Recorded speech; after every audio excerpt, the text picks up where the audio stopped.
Ville située dans un bassin, Dogondouchi est de manière répétitive sujet d'inondation. En rappel, 2 années successives, la commune dans son ensemble a subi des pertes énormes suite à des cas d'inondation.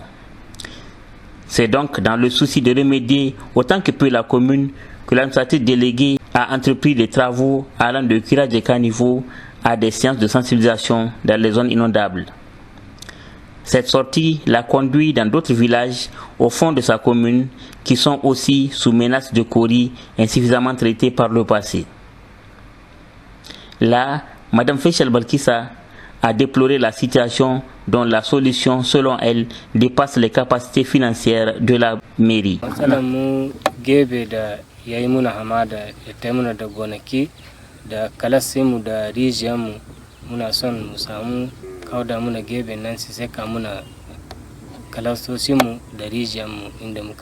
Donc le chef de village venait vraiment m'approcher pour que je vienne jeter un coup d'œil pour voir ce qui se passe.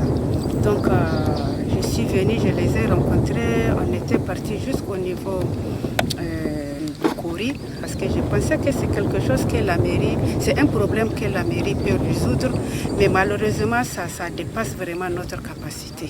Tout de même, elle a émis des conseils allant dans le sens de minimiser les dégâts aux habitants de ce village.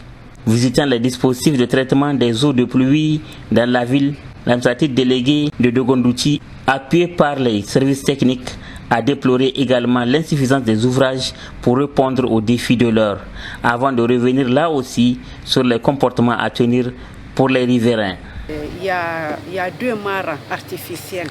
Donc 2 mares artificielles qui ont été créées uniquement pour pouvoir collecter l'eau. Les 2 mares là sont interconnectées.